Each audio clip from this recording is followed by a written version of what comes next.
are now listening to the War Report Podcast Network. What is up, everybody? Welcome to the College Loop Reaction Show. And just so everyone has not seen the title or somehow has not seen the thumbnail, Auburn has officially announced their starting quarterback for the 2023 season.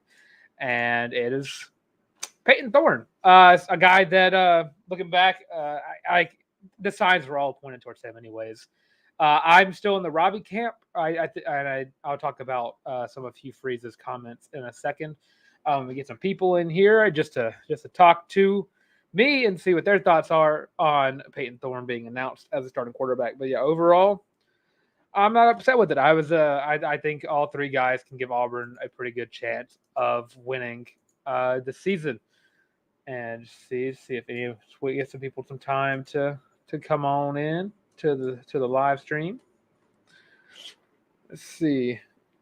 And I mean, just looking back, talking through about fall camp, I mean, it seemed that he did, based on what Hugh Freeze talked about earlier today, there was a Saturday was a bit of a rough scrimmage for Payton Thorne. And it seems that maybe he just needed to look back and see if it was a little bit closer between him and Robby. But it looks like Robbie Ashford's still going to be a huge part of this team. It's going to see the field a lot. Yeah. Hey, Cryptic. Yeah, Ashford is going to see the field no matter what. Yeah, and it all depends on how Ashford responds to Payton Thorne being announced starting quarterback. That's what Hugh Freeze talked about. If Robbie Ashford can find a way to kind of use this as momentum and use this as I don't want to say a bulletin board material, but to take him being the backup quarterback and build on himself, develop a little bit more. And he's going to see the field anyways. I think RPOs are still very much in the realm of possibilities for Robbie Ashford.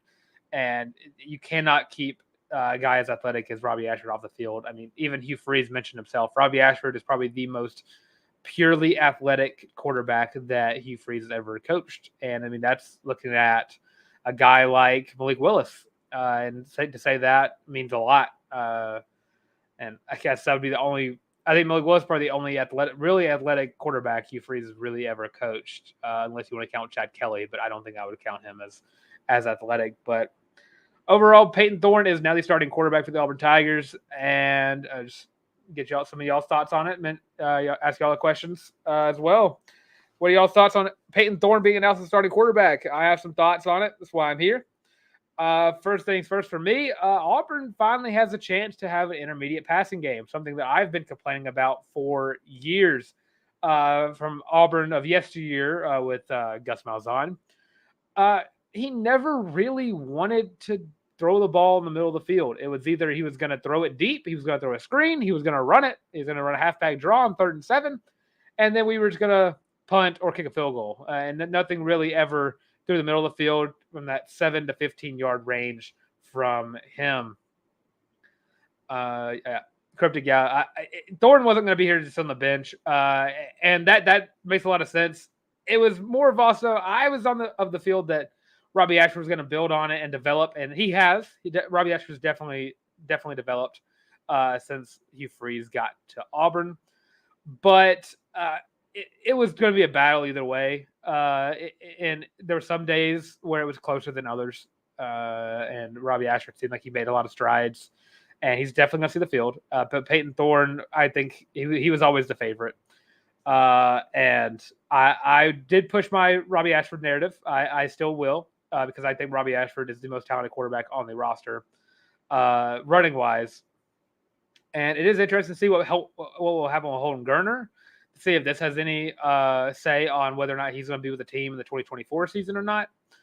But I do think Payton Thorne being named the starter does kind of help Holden kind of find his place on the team a little bit more, because if Robby would have started, he's got the same amount of years left as Holden, so it wouldn't have really kept Holden around. But overall, I mean, Payton Thorne, I think, is the best of both worlds.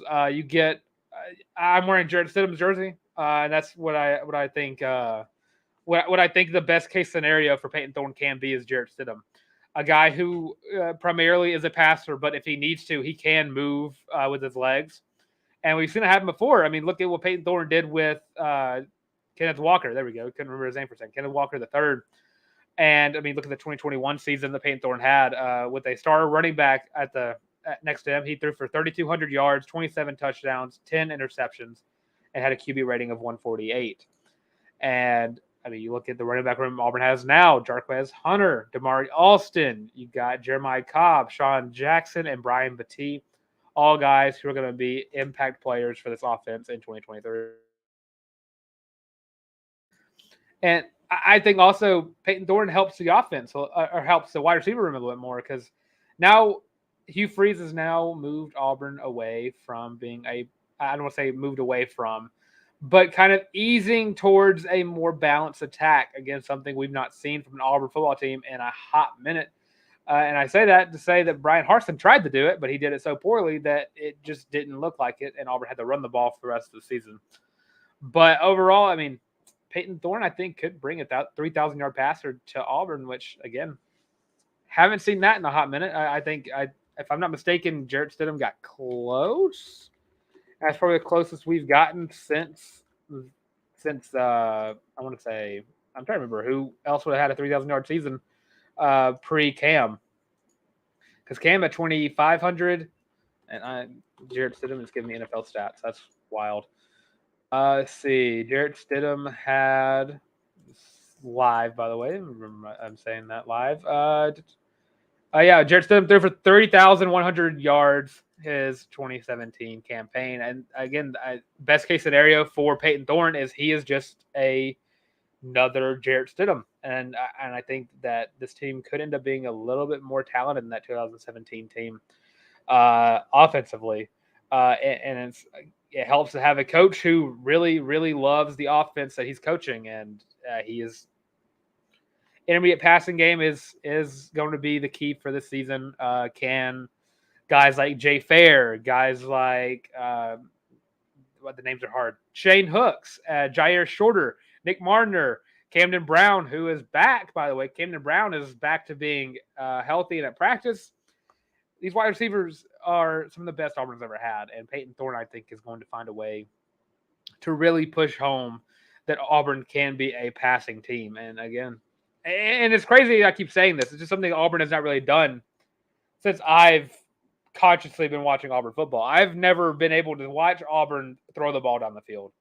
I've never watched in the 2017 team is just an outlier, because Jarrett Stidham will always be one of my favorite quarterbacks ever, strictly because it was just something so different that I never got used to seeing. Y'all need some comments. Talk about Payton Thorne with me. Come on. Payton Thorne is the starting quarterback for the Auburn Tigers. What can he bring to this team? Break the stat lines. Anything. Y'all come up on the screen. Let's see. And I mean, look at though, looking at what Hugh Freeze said about why he picked Payton Thorne. Talking about leadership, talking about how the fact that Payton Thorne never really leaves the football facility. He is always, like he said, I think Hugh Freeze said it like he was always on his hip. He was always asking Phil Montgomery and Hugh, like, all right, what can I do in this situation? What would I do? What would I do in this formation? In this formation, can we do this? And always like picking his brain. I think that really what got Hugh Freeze kind of really got Hugh Freeze on Payton Thorne, outside the fact that he, as soon as Payton Thorne entered the transfer portal, Hugh Freeze was looking around and was like, oh, that's our guy right there. That guy can be the starting quarterback for the Auburn Tigers, and hence why that was yeah. But yeah, let's see some of y'all's comments. Amir, he definitely brings leadership. Yes, he does.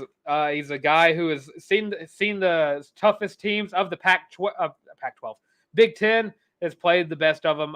Michigan and Ohio State played those defenses, and is looking back at the teams that he did play for. The Michigan State of 2021 is the team that everyone wants to talk about, because that is the best form of Payton Thorne that we've seen in college football. And looking at compared that team to this Auburn team, I mean, I would say that this Auburn team is probably a little more talented than that. And he definitely, outside of Keon Coleman, I would say he definitely has some better wide receiver targets than he did outside of Keon Coleman, who is now at the Florida State Seminoles. So I think that his leadership ability is, and that's what Hugh Freeze definitely said it was, is strictly why he was the starting quarterback from what seems like day one, as soon as he committed to the Auburn Tigers. But it is going to be interesting to see how this does affect Robbie Ashford and Holden Garner. If Robbie Ashford can just take a hit and then keep moving with it and keep developing, get better, I think Robbie Ashford could be the starter in 2024. If Payton Thorne has a great year, he's not staying another year at Auburn. He's going to the draft. But if Robbie Ashford can continue to develop behind Payton Thorne, which is ultimately what he needs, it'll be really beneficial. And I think it'll give Walker White some time to get developed as well. So overall, a big domino effect that really helps the team. And I mean, I'm a big Robbie supporter, so I'm going to talk positive about Robbie Ashford all day long. Let's see. Anybody else? Talk about some Robbie Ashford. Talk about Holden Garner. We talked a lot about that in the last episode, talking about how Holden Garner may have found his way in the starting rotation, but it seems that upon review of the film, he kind of, I don't know what it was. I don't think he really mentioned what made Holden fall back. It probably was just has not seen the field enough, and that's probably what's going to get him 9 times out of 10. And Robbie Ashford, if he can just get a little more consistent, and I ultimately think that if Robbie Ashford found a way to kind of push back a little bit at practice and kind of gave the UMass game it won't be really telling of which quarterback is way better than the other, because UMass is just not good. But that Cal game interests me a lot, because that's going to be a true Power 5 opponent. And we saw from the scrimmage that Peyton had a trend of just holding onto the ball too long. So it's going to be interesting to see how that kind of shifts when the season starts back up. Hopefully he can kind of play under the lights, and I think playing against UMass at Jordan-Hare will help a lot, just because of the noise itself. And I mean, Robby, I believe, is right behind him. If something ain't working right with Peyton, Robby's going to see the field and be the starter after that. I still think Robby still has a very clear path at being the starting quarterback throughout the entirety of the season. All right, Amir, looking to iron out all the wrinkles the first 2 games and run the ball game 3. Yeah, I don't know. With the first 3 games are going to be. Game 3 is Samford, so I think that it doesn't really matter what they do against Samford. I think that game is going to be a blowout nonetheless. Because game 1 is UMass, game 2 at Cal, which that one probably going to have to mix it up a little bit, just because Cal has one player that I'm worried about, and his name is Jackson Sermon. But other than Jackson Sermon, there's not really anybody on Cal that I'm really worried about with the Auburn Tigers. And after that, it's Samford. It's just going to be another UMass game, hopefully, unless Samford can do what they did to Georgia last year and scare the daylights out of them. But the A&M game is going to be fun. I think that's going to be a true test to what Peyton Thorne is going to look like, what Robbie Ashford is going to look like, and all that. And I'm just looking forward to the season. We are now, let's see, as I'm recording this, as we're going live here, we are officially 16 days away from Auburn football. But with that, I mean, I think I've pretty much hit everything. I'm just waiting for anybody else that wants to comment on it. And it does not seem that we do. But yeah, with all that being said, I'm Dylan Larck at You Boy the Tank on Twitter. I would like to get a little bit more discussions out, more reactions. War Damn Eagle, Amir, War Eagle, man. But yeah, follow me on Twitter at You Boy the Tank. Follow the College Loop on Twitter at the College Loop. Follow us literally everywhere. We'll have a show with all of us here dissecting Payton Thorne at quarterback on Sunday. So with all that being said, this has been the College Loop reaction to Payton Thorne winning the starting job for the Auburn Tigers.